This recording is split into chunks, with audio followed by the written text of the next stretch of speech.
Assalamualaikum warahmatullahi wabarakatuh. Perkenalkan, nama saya Rifda Kamila Asnadia, nomor absen 28 kelas 11 MIPA 2. Pada kesempatan kali ini, saya akan mempraktikkan membuat model sel hewan seperti ini. Simak baik-baik ya.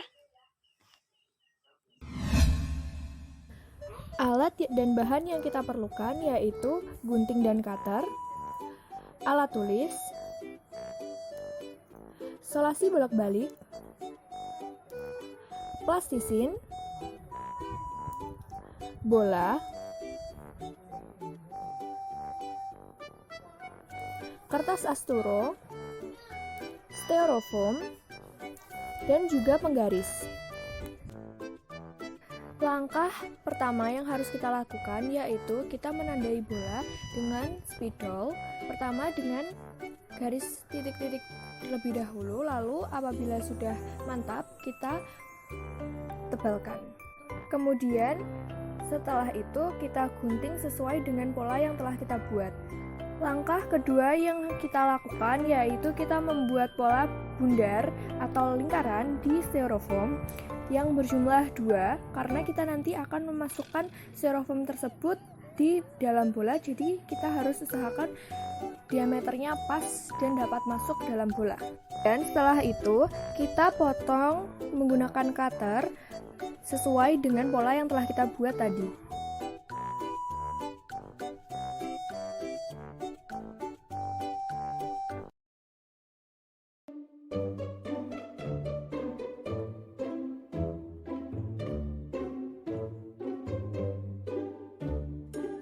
Kita bentuk lingkaran yang ukurannya sama seperti yang di styrofoam tadi di kertas asturo, karena nantinya kertas ini akan menutupi styrofoam yang tadi.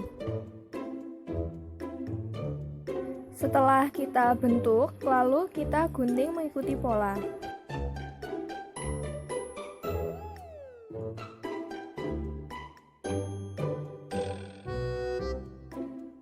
Kemudian kita tempeli styrofoam yang telah kita buat tadi dengan solasi bolak-balik untuk menempelkan kertas asturo tadi. Setelah itu kita masukkan styrofoam yang sudah dilapisi dengan kertas asturo itu ke dalam bola, dan salah satu styrofoam tadi kita bagi menjadi 2 supaya yang satunya bisa masuk sebagai dindingnya, dan yang satu lagi kita tidak potong dan menjadi alasnya. Jadi nantinya akan terbentuk seperti di gambar ini. Selanjutnya, kita membuat lingkaran yang lebih kecil yang nantinya akan kita jadikan sebagai nukleus. Kemudian kita potong mengikuti pola yang sudah kita buat.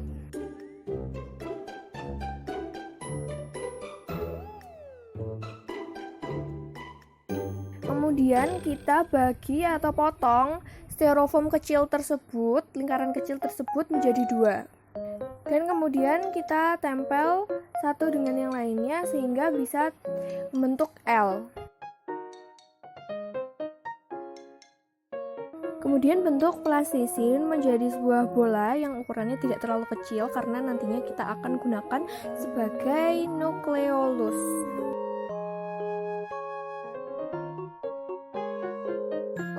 Yang akan kita lakukan yaitu kita mengambil 2 plastisin yang berbeda warna.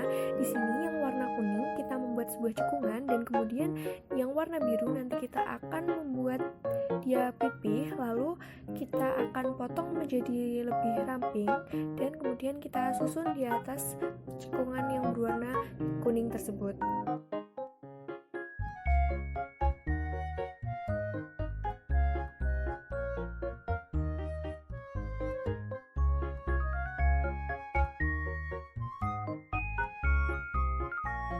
Pada langkah ke-9 ini kita akan membuat retikulum endoplasma kasar. Jadi kita pipihkan plastisin, kemudian kita potong dengan ukuran yang lumayan besar, lalu kita liuk-liukan ke dekat nukleus.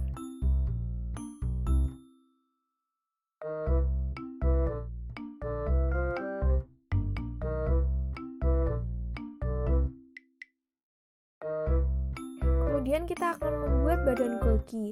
Siapkan plastisin dan kemudian bentuk pipi plastisin tersebut. Lalu potong memanjang dengan ukuran yang tidak terlalu lebar. Lalu kita susun meliuk-liuk di bola tersebut. Kemudian kita akan membuat vakuola. Vakuola pada sel hewan itu tidak terlalu besar ya teman-teman.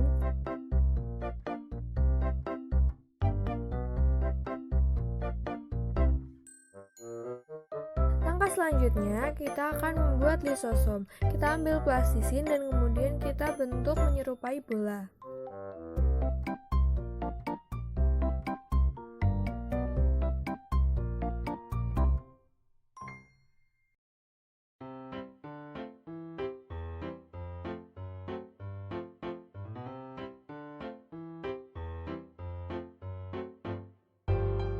Langkah selanjutnya, kita akan membuat retikulum endoplasma halus.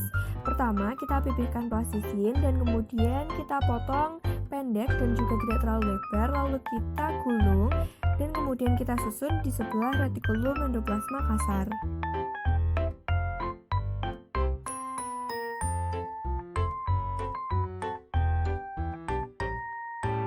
Selanjutnya, kita tempeli kertas asturo dengan selasi bolak-balik dan kemudian kita bentuk lingkaran-lingkaran kecil untuk membuat ribosom.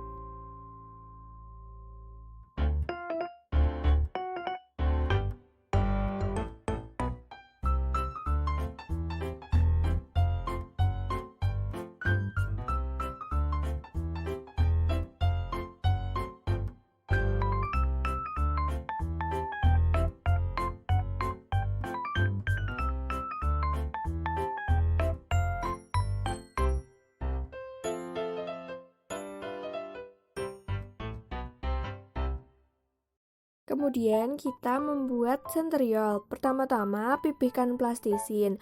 Kemudian kita potong dengan ukuran yang tidak terlalu panjang dan tidak terlalu lebar. Kemudian kita gulung seperti pipa, lalu kita bolongi tengahnya.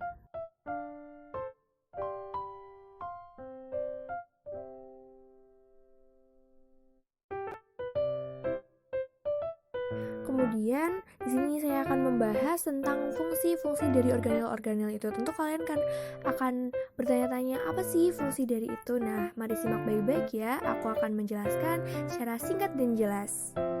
Vakuola pada sel hewan ini biasanya berukuran kecil.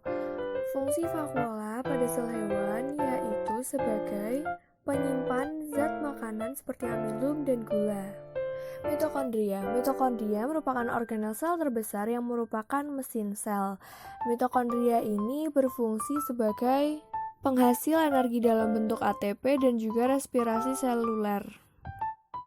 Lisosom. Lisosom ini berfungsi sebagai mencerna materi menggunakan fagositosis, kemudian mengontrol pencernaan intraseluler, penghancur organel sel yang tidak diperlukan, dan memasukkan makromolekul dari luar menuju ke dalam sel menggunakan mekanisme endositosis.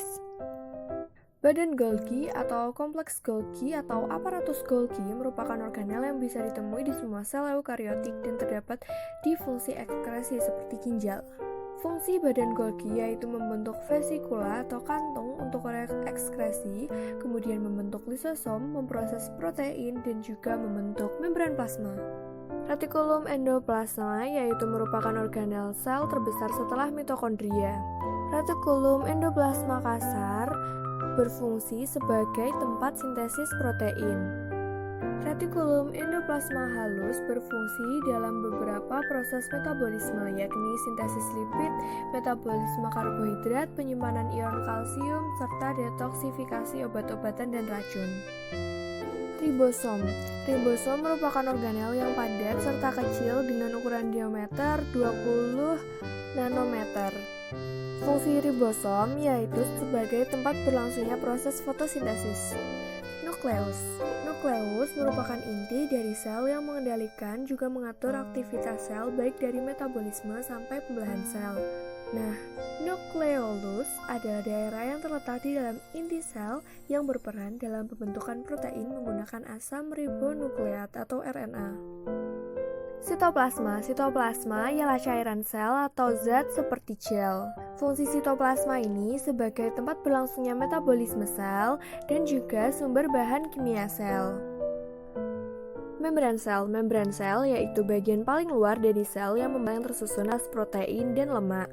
Fungsi membran sel yaitu yang pertama sebagai pelindung sel, mengatur keluar masuk nutrisi dan mineral, menerima rangsangan dari luar, dan juga tempat berlangsungnya berbagai reaksi kimia.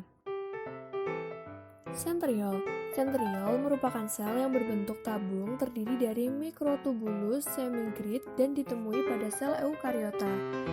Fungsi centriole yaitu sebagai proses pembelahan sel dalam membentuk benang spindel dan juga berperan membentuk silia dan flagella.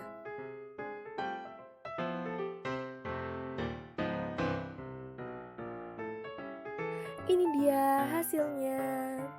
Terima kasih telah menonton. Jangan lupa like, comment, dan subscribe. Bye-bye.